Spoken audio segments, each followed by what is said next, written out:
Buenas noches, público de plataforma Radio Digital. Estamos transmitiendo por el Movimiento Católico Mundial por el Clima en nuestro programa Por el Cuidado de la Creación. Y tenemos el reporte de Miguel Ángel de Alba. Buenas noches, Miguel Ángel, ¿cómo estás? ¿Qué tal, Carmen? Muy buenas noches. Buenas noches a nuestro auditorio. Sí, ¿qué nos dijeron esas noticias ambientales esta semana? Pues hay bastantes y algunas buenas, otras pues nos siguen preocupando, Sí, pero parece que empezamos a ver alguna luz al final del túnel. sí, claro. Pues Pues adelante. para empezar, pues el viernes pasado estuvo en México, tuvieron una conversación virtual vía eh, teleconferencia la vicepresidente de Estados Unidos, Kamala Harris, con el presidente Andrés Manuel López Obrador. Llama la atención dos cosas. Una, que obviamente la vicepresidenta impuso su agenda a López Obrador. Y dos, que el gobierno mexicano no haya emitido un comunicado sobre esa reunión, cosa que sí hizo el Departamento de Estado. Entonces, algo hay ahí, algo hay ahí. Pero por lo pronto, en esta reunión, según el comunicado del Departamento de Estado, Kamala Harris y López Obrador analizaron estrategias orientadas a intensificar la cooperación entre Estados Unidos y México para responder a las causas fundamentales de la migración, las causas por las cuales las personas huyen de Guatemala, Honduras y El Salvador. Y entre esas estrategias se incluyen la promoción del desarrollo económico en el sur de México y en el Triángulo Norte de América Central. Harris destacó la relación entre México y Estados Unidos y reconoció la necesidad de trabajar juntos para recuperarse de la COVID-19. Y ojo con esto, generar resiliencia climática, un tema que López Obrador se niega a tocar, y ampliar las oportunidades económicas y la cooperación en seguridad. Acordaron colaborar para establecer una alianza estratégica que aborde las causas fundamentales de la migración desde los países de la región del Triángulo Norte, a través de la cual ambas naciones aprovecharían sus experiencias y recursos para enfrentar una gran variedad de desafíos, como la falta de empleo, el acceso limitado a los mercados, la deforestación, y ya quisiera ver cómo lo va a enfrentar López Obrador, toda vez que pues taló el manglar de Paraíso en Tabasco para hacer su refinería de Dos Bocas, y pues la tala que está haciendo de la selva maya, ¿no? Y la inestabilidad regional que provoca el cambio climático. Podemos considerar que esta fue la primera llamada del gobierno de los Estados Unidos al mandatario mexicano. Harris también destacó el compromiso de Estados Unidos de trabajar con México para impulsar el desarrollo económico en esa zona de Centroamérica, a fin de proteger los derechos de los trabajadores, a formar sindicatos o unirse a otros existentes y ampliar las oportunidades para la colaboración con empresas estadounidenses. Segunda llamada.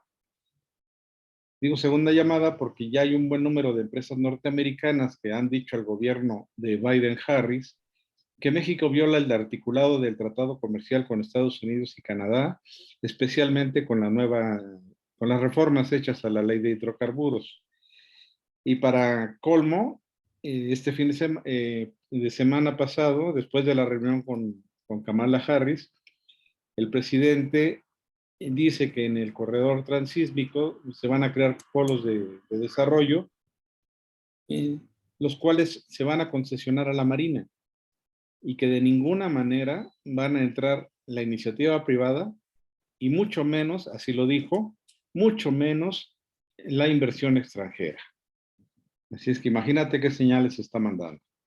Sí, Estados Unidos, continuó Kamala Harris, ha generado un paquete de medidas que incluye misiones comerciales y desarrollo empresarial destinados a la región, con la intermediación del Departamento de Comercio y la Agencia de Comercio de los Estados Unidos.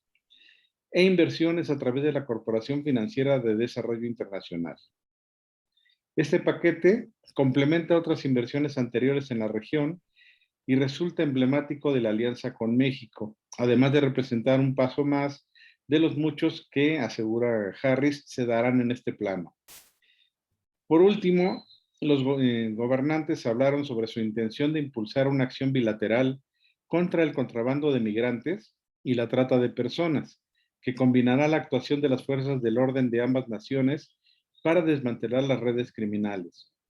Como parte de este esfuerzo, se propone intercambio de información y conocimientos para asegurar conjuntamente las fronteras e impulsar la protección de los derechos humanos.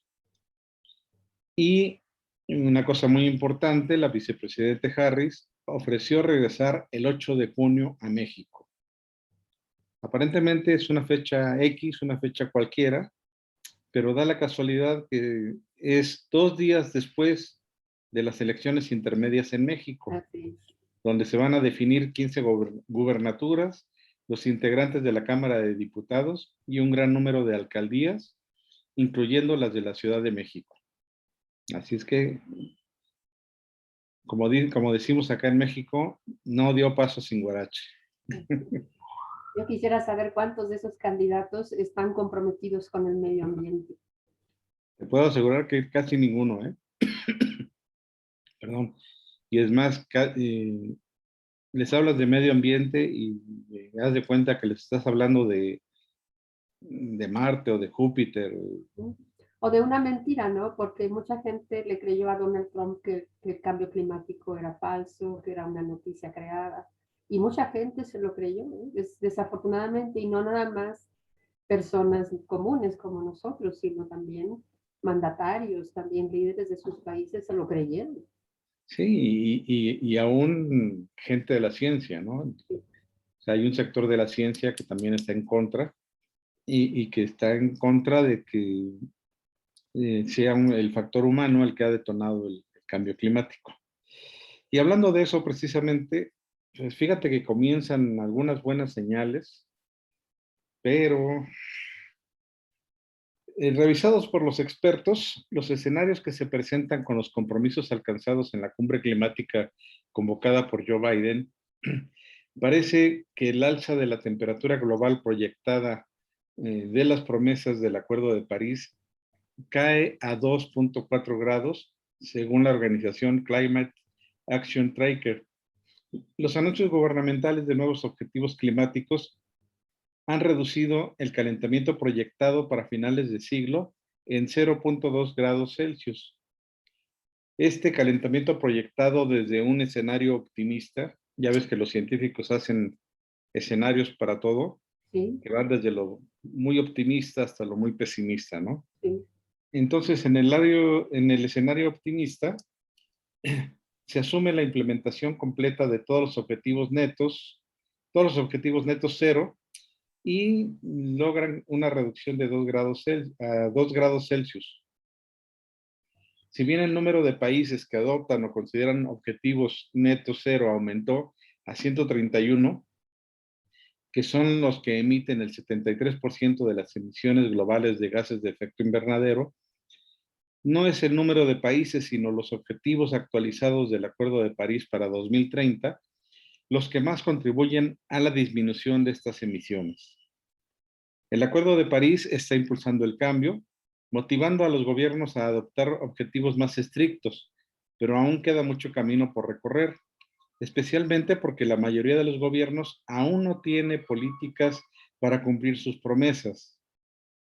Los mayores contribuyentes a la caída en el calentamiento proyectado son los Estados Unidos, la Unión Europea, China y Japón, aunque estos dos últimos aún no presentan formalmente sus nuevos objetivos para 2030 a la Convención Marco de las Naciones Unidas para el Cambio Climático.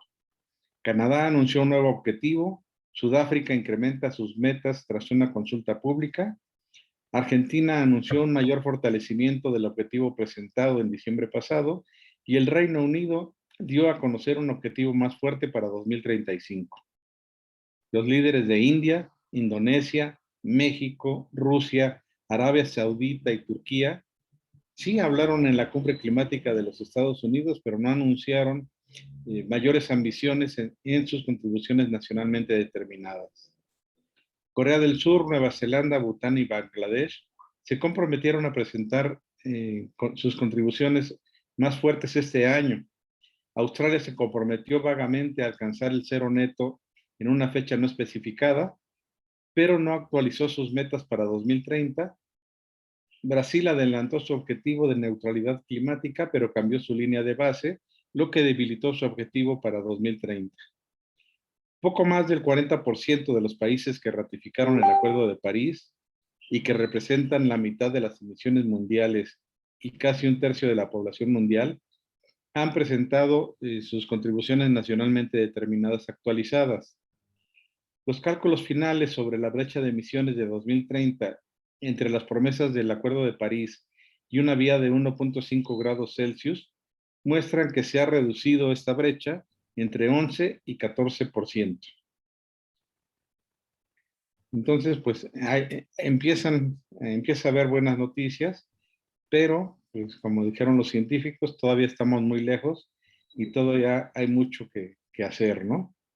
Sí, y sobre todo yo veo que México pues ya alcanzó el 1.5 grados, ¿no? Es el país que se está calentando más rápidamente del planeta y ya llegamos al 1.5 que era el límite que se había propuesto en las anteriores reuniones de la COP.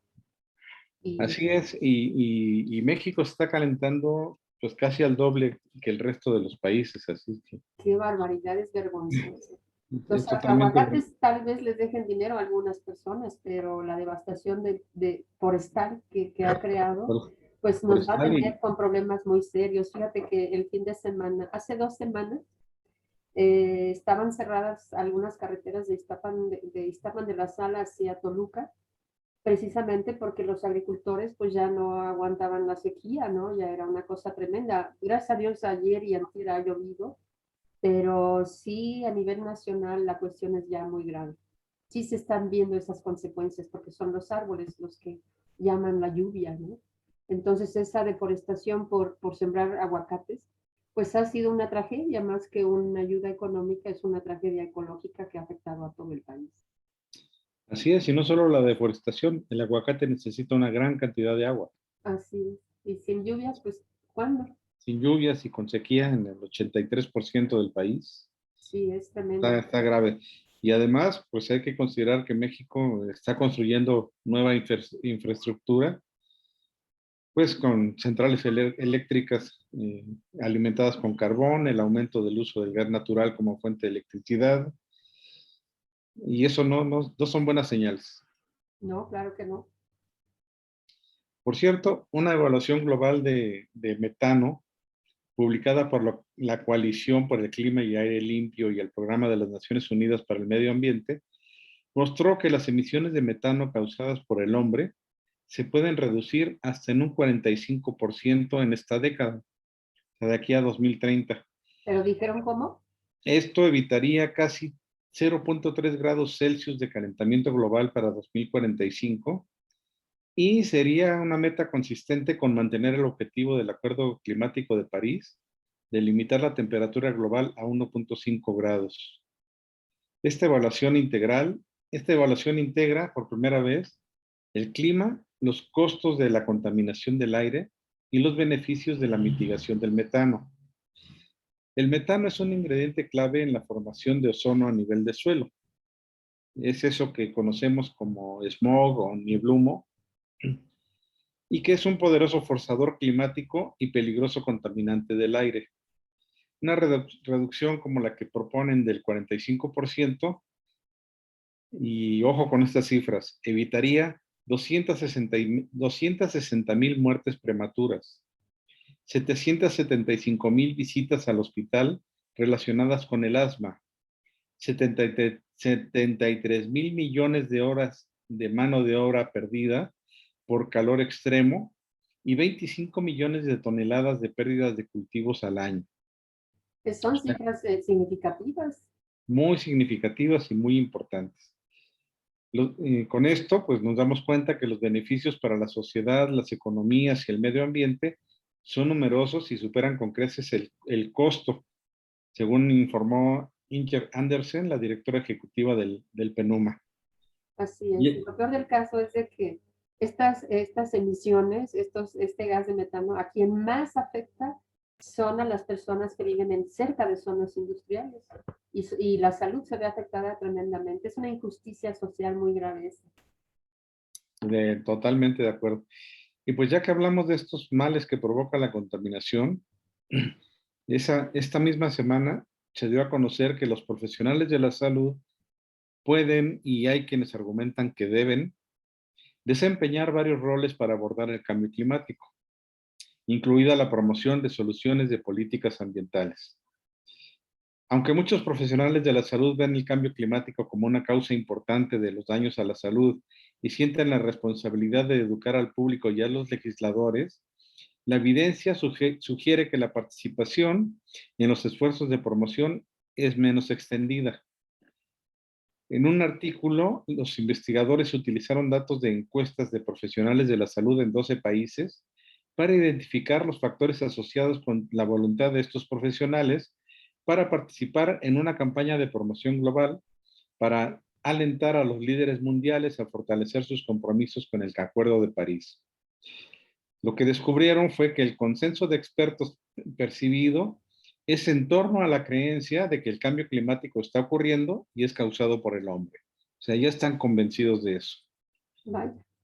Y también la percepción de que el cambio climático plantea serias amenazas para la salud. O sea, ya hay dos temas de concienciación para los médicos y el personal de salud, entonces podrían convertirse en voces eh, a favor del combate al cambio climático. Por otra parte, la participación en temas afectivos estuvo fuertemente asociada con el sentimiento de que los profesionales de la salud tienen la responsabilidad de lidiar con el cambio climático, por lo cual tendrían mayor disposición a participar en la defensa del clima. Estos hallazgos dan una visión única de cómo un conjunto influyente de voces confiables, en este caso los médicos, podría activarse para abordar la amenaza más apremiante del mundo para la salud pública. Pues esa sí es una buena noticia y Claro.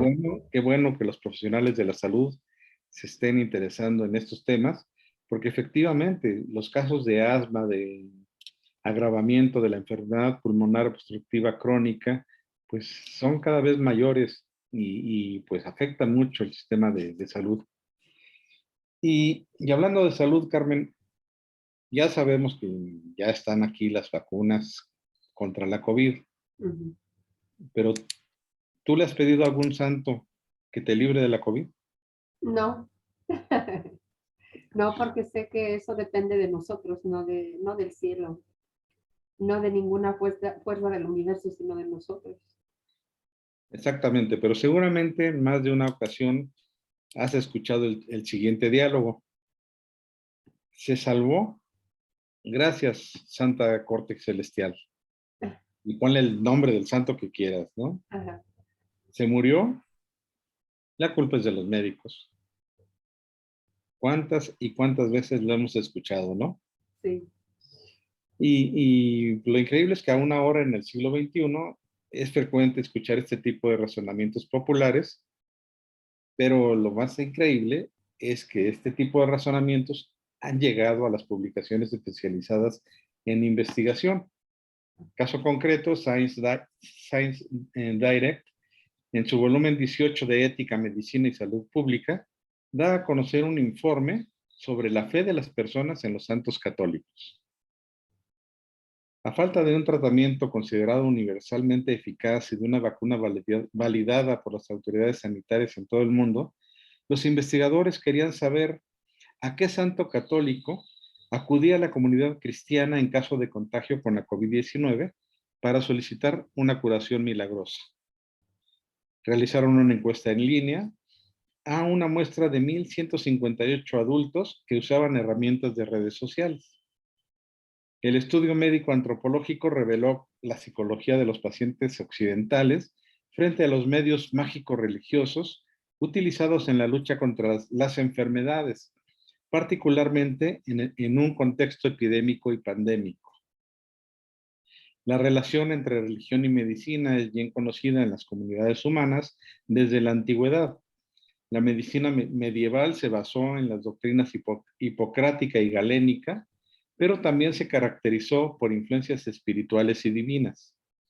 En los países europeos, en la Edad Media, la invocación de los santos para la curación de enfermedades era una práctica habitual. A pesar de que las dimensiones espirituales y religiosas se desviaron de la medicina después del Renacimiento y la Ilustración tardía, la intercesión a los santos es hoy de nuevo una doctrina difundida tanto en la Iglesia Católica como en la Ortodoxa. En particular, la religión católica romana es rica en santos que desempeñan el papel de intercesores entre la omnipotencia de la divinidad y la demanda de sanidad divina que emana de un mortal. Además de la atención médica y o en sustitución de la misma, cualquier pueblo puede recurrir a la religión. Los investigadores querían saber quiénes eran los santos y o santas especializados en la COVID-19. Ah, Entonces realizaron esta encuesta en 2 de las redes sociales más utilizadas, en Twitter y en Facebook. Esta encuesta se hizo entre el 21 y el 25 de agosto de 2020, cuando todavía no se tenía una claridad sobre las vacunas.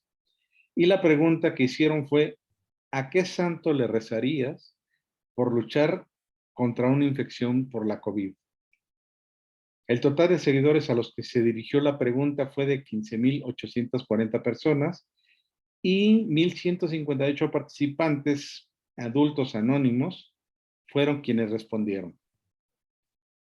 Los santos más socorridos fueron Santa Rita de Casia, con 558 respuestas favorables. ujú.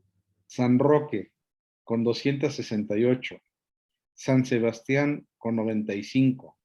San Antonio el Grande, con 89. Y San Adrián de Nicomedia, con 54. En serio. Estos fueron el top 5 de los santos contra la COVID. Yo, yo Santa Rita, tengo, yo tengo un testimonio ahí. Yo una vez le pedí al arcángel Rafael o San Rafael, le pedí que una amiga tuviera fertilidad y se la dio. Yo pienso que el arcángel San Rafael es el santo médico de la iglesia, de la Biblia, más bien está en la Biblia. Y yo creo que sí, teniéndole mucha fe. Pero yo creo que sobre todo la oración tiene la fuerza del Espíritu Santo.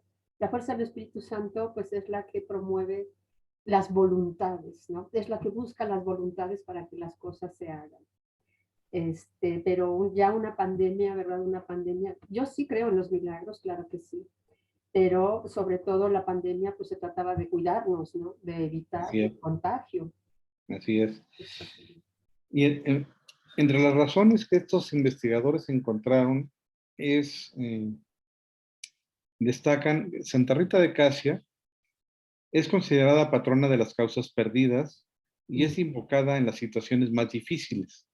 Entonces ahí puede estar la razón de su popularidad. Sí, Eh, los investigadores consideran que su primer lugar refleja claramente el carácter pesimista y fatalista de la situación actual y la falta de crédito a la oferta terapéutica frente a la COVID-19. En segundo y tercer lugares, San Roque y San Sebastián, según la tradición católica, son los 2 principales santos considerados protectores contra la peste, cuyo patrón epidémico se ha comparado con el de la COVID-19. San Roque y San Sebastián se asociaron a la peste de diferentes maneras y su culto se extendió durante la Baja Edad Media y el Renacimiento, cuando ocurrieron frecuentes epidemias de peste en varios países europeos. Este breve estudio médico-antropológico nos revela la psicología de los pacientes occidentales frente a los medios mágicos religiosos utilizados en la lucha contra las enfermedades, particularmente en un contexto epidémico y pandémico. Esta encuesta confirma que los católicos aún confían sus dolores, ansiedades y esperanzas a la divinidad, especialmente en tiempos de estrés global y sobre todo cuando se trata de una dificultad presentada repentinamente y que ha cambiado el estilo de vida de las personas. Pues, ¿cómo ves? Está Ya los, interesante ese dato. ya los santos llegaron a las revistas de investigación médica. Fíjate. Yo investigaría muchas cosas teológicas. Hay cosas para mí muy sorprendentes que me he topado cuando he investigado temas específicos en la Biblia. Hay muchas cosas, por ejemplo, la física debería de estudiar muy a fondo eh, por qué Dios revela el futuro a algunas personas, ¿verdad? Es para advertir, es para que la gente se ponga las pilas, para que la gente sepa que debe reaccionar a algo, ¿no? Pero cómo es este fenómeno posible es muy digno de investigación, muy digno de investigación. Claro que sí, sí hay mucho todavía por investigar, Sí. sobre todo en esta relación, como dice el estudio, ¿no? Mágico-religioso. Bueno, yo creo que Dios no es mágico, sino que es No, una fuerza del universo, ¿no? Es una fuerza que sí está ahí y es bien interesante, bien interesante. sí, a final de cuentas, pues podemos relacionarlo con las energías y como decías hace rato, con la fe, ¿no? Ujú. La fe a través de la oración, de ciertas actitudes personales, que ya sumadas, pues generan energía y la energía, pues sabemos que se transforma, ¿no? Y es capaz de transformar a otras. Entonces, sí hay mucho por investigar todavía, pero Claro, pues son datos interesantes que nos hacen pues un poquito la vida más amena, ¿no? sí, Y el estudio definitivamente. completo lo pueden visualizar en nuestra página en Ok. ambientalnews.mx. Ahí está la liga y está la nota un poco más amplia. Está eh, todos los santos que fueron mencionados Ujú, y cuál fue la calificación que obtuvieron y por qué se menciona más a unos que a otros. ujú. Qué interesante, lo voy a leer, lo voy a buscar. Ya ahí está en nuestra página ambientalnews.mx. Sí, Miguel Ángel, gracias por ese dato. Pues esto es lo que tenemos, Carmen, para esta semana. Creo que nos extendimos un poquito, pero pienso que valió la pena. Claro que sí, Miguel Ángel, te agradecemos mucho las notas y pues mucha reflexión ahí, muchas cosas que ver en cuanto a las relaciones de México con Estados Unidos. Hay que estar muy al pendiente sobre eso y también pues sobre las cuestiones que estamos sufriendo ambientales acá en México y de salud. Claro que sí. Muy interesantes todas las Sí, notas, Miguel Ángel. gracias, gracias. Y hay que estar muy atentos también a lo que viene con la sequía, Sí, claro. porque ya se está hablando de una reducción del 30% en la superficie cultivada de maíz, lo cual está provocando el alza de precios y la escasez. Exactamente. Entonces, pues al maíz le van a seguir muchos otros cultivos. Entonces Así habrá es. que estar muy, muy atentos. La permacultura, yo creo que hay muchas técnicas nuevas en que la agricultura puede eh, alternar árboles con sus cultivos y algunas plantas que recuperan insectos polinizadores también.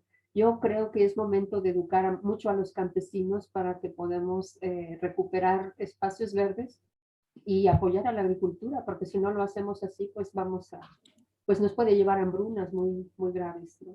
Así es. Pues, y también pensar en regresar a los cultivos tradicionales, a la milpa, donde no solamente se da el maíz, sino una serie de hortalizas que se dan en el suelo, ¿no? A los cultivos en terrazas, donde se aprovecha mayormente el agua. Es una serie de técnicas que tenemos que recuperar y que tenemos que utilizar, sobre todo en épocas como esta, ¿no?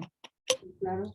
Y para la siguiente semana te ofrezco investigar con Valeria Sousa, la investigadora de la UNAM que trabaja en Cuatro Ciénegas, porque un río que había logrado que se preservara y se conservara con su afluente, pues al parecer ya se lo están acabando. Sí. Entonces, voy a Cuatro investigar. Ciénegas es un lugar en donde todavía hay estromatolitos. Los estromatolitos generan oxígeno o formaron el oxígeno en el planeta hace millones y millones de años. Así es. Y esos pozos de Cuatro Ciénegas, pues los estaba usando una empresa lechera Así para es. producir leche. Imagínate el uso. Imagínate. ¿no? Y hay que estar pendiente también del riesgo que hay en el sureste del país, porque el Tren Maya se está construyendo encima de un suelo poroso que está lleno además de manantiales. Así es, entonces es un daño ahí a un manantial, pero también la Son los refinería daños, puede quedar bajo el agua. son los daños a los manantiales y la refinería definitivamente va a quedar bajo el agua y el Tren Maya, el colapso de la línea 12 le va a quedar chiquito.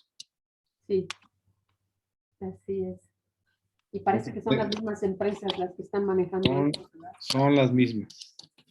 Ahí hay que poner mucha atención, mucha atención. Entonces hay muchos temas por tratar, vamos a irles dando seguimiento. Sí, claro que sí, Miguel Ángel. Vamos a estar muy al pendiente en esos temas la próxima semana. Y le damos las gracias al auditorio de Plataforma Radio Digital y en nombre de mis compañeros del Movimiento Católico Mundial por el Clima, capítulo Toluca, te damos las gracias infinitas. Muchas gracias, Carmen. Buenas noches y buenas noches a nuestro auditorio. Buenas noches, Miguel Ángel. Hasta la próxima semana. Hasta la próxima semana.